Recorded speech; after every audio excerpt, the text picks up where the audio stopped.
It is a slow season of news, but it is also a season of rapid change in politics.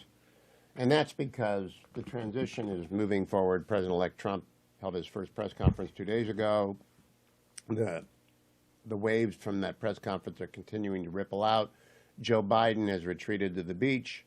Kamala Harris is irrelevant, and what she has to say, I might play a couple clips from her, makes no sense.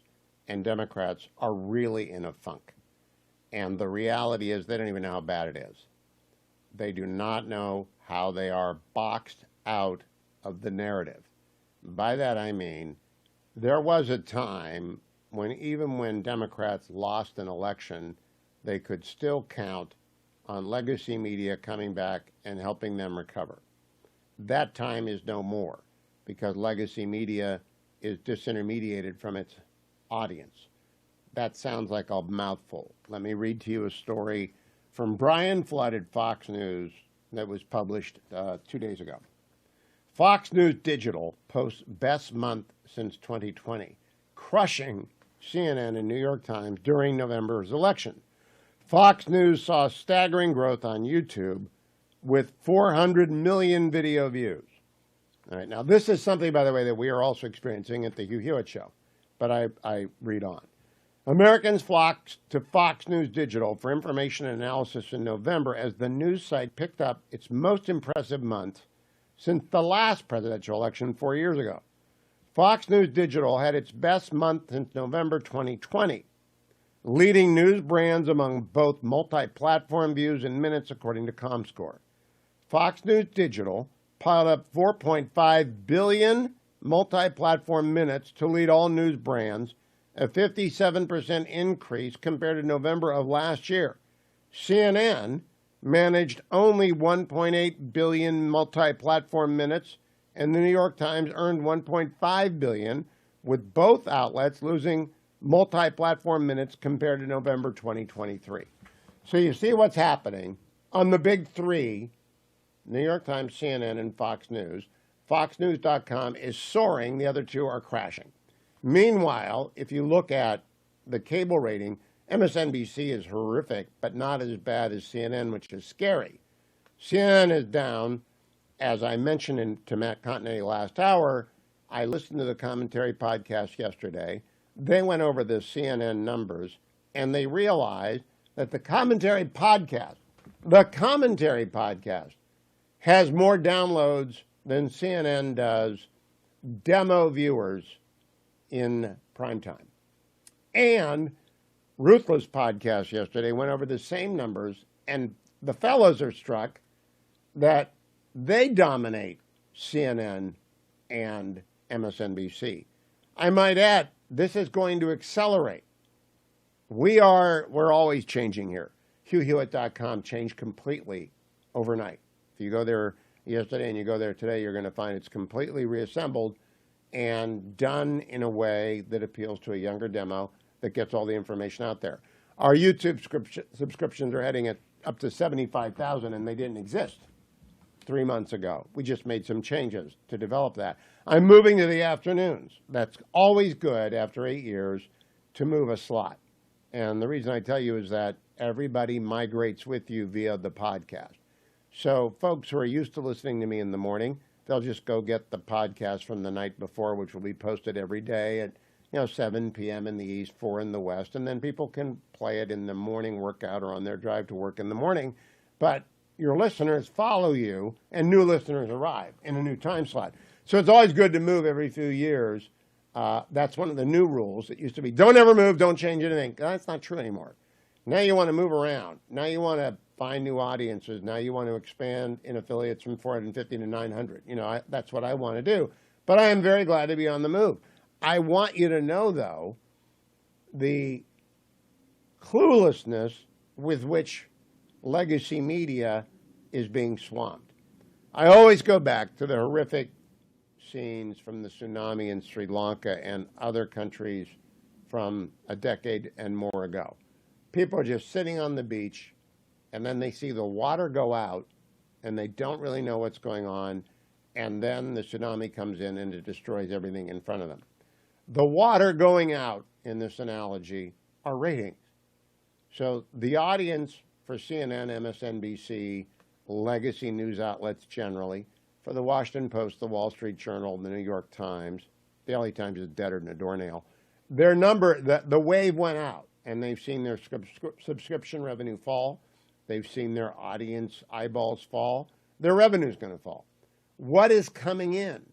Well, I am been getting bigger every single year of my 25 years because radio is now also video.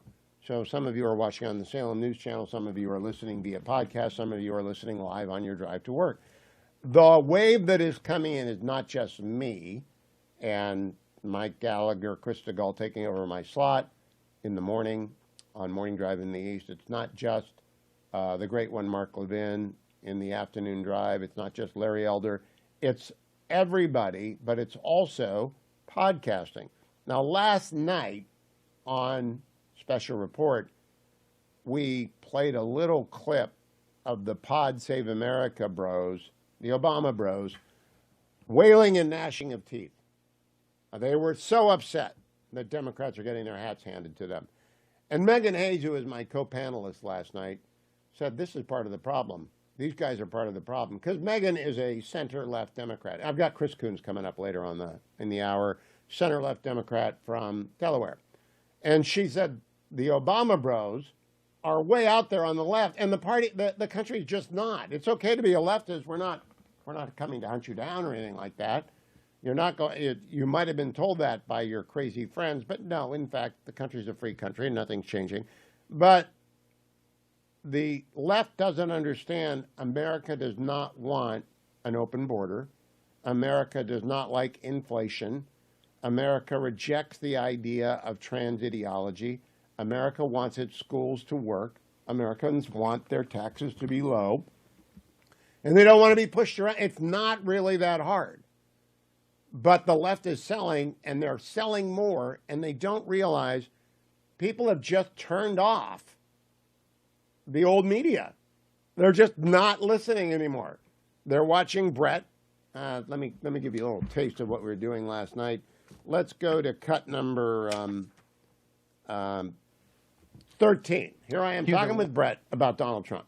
Wall Street Journal, the Jerry Baker says Trump is back, this time without disdain. Just as his domestic critics have gotten in line, so the world has saluted more or less reluctantly his restoration. Only a few presidents changed the political weather by their very election.